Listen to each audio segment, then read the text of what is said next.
There's always something new for Kemet. Believe it or not. Hotel. Hotel. Hotel. Hotel. This area has been closed for many years, and I never bothered coming back here. So there's always something. That's what's so special about Kemet. That this is my first time back here in this area right here. And many pictures I see here of Djoser in the Osirian position, that you see him right here. The Osirian position is that he's in the afterlife. How we can tell he's in the afterlife? Because both feet are together like this. And that means he's in the afterlife. His arms would have been crossed like this here. Okay? And in his hands he would have held the Heka and the Neheka.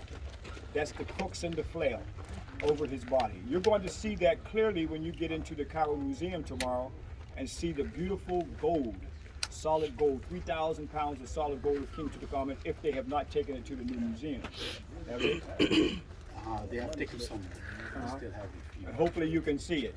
And there you'll see others showing the Heka and the Neheka, showing he's the ruler of Upper and Lower Kemet. That is Tameri and Tanihisi. So that shows also the double crown that Mary Rod's going to talk about as well. The hedge crown and the deshret. The white crown of Upper Kemet and the red crown of Lower Kemet. So on the Medu Neter, when you get in Upper Kemet, you always see the bowl with two lines under. That means that Neptuil.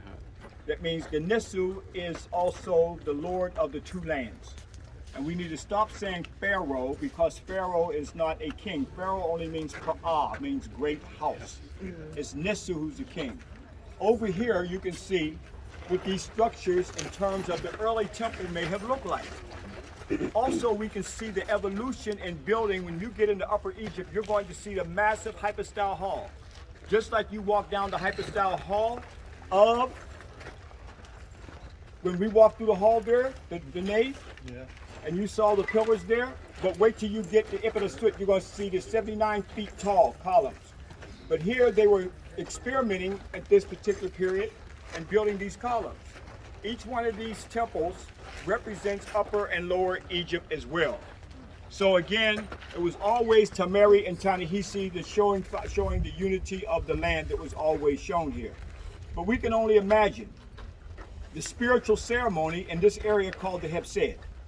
The Hepsed to show that Djoser Neterket was a Nesu, to prove that he was a king. Every 30 years he would have to run through that square mile of that court that I'm going to demonstrate to you in a few minutes. And there we can see that the ceremony also consisted of coming back into this area for the various Kari head priests that would initiate, again, Djoser Neterket to carry on as a Nesu, a great Nesu, and making sure that he would keep Ma'at, because the objective and the purpose of the Nesu is to maintain Ma'at in the land, not to let Isfet, evil, come into the land. So that was the king's job, to make sure that Ma'at would reign supreme. That's truth, justice, and righteousness. And there you can see clearly the step pyramid. Look at the mastabas to Imhotep, building one mastaba on top of another mastaba. And even though it's mind-blowing to this very day, we can only imagine what it would look like in his day. And why did he have that mastaba built like this here, symbolizing the staircase to heaven for Djoser Neterket to climb the staircase to heaven? There was no Jacob ladder story yet. There was no mythological, allegorical, biblical story of Jacob climbing the staircase of heaven. That was copied from these concepts of our Kemetic ancestors who already knew and understood, who were already contemplating and experimenting with the spiritual afterlife, where we would go. In the back of this area is the Serdab, where the replica of the statue of Djoser Neterket is still there. The original is in the Cairo Museum, but you can look back at him as he's looking back in the time at you. But the objective and purpose for him to be there was for his spirit, okay, to go into the North Star. Again, another cosmic event.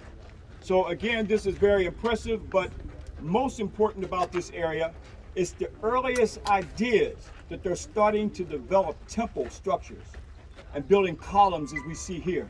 They were already experimenting with it. So by the 18th dynasty, 1,000 years later, more than 1,000 years later, when you get into Upper Kemet, then you're going to walk among those 134 columns.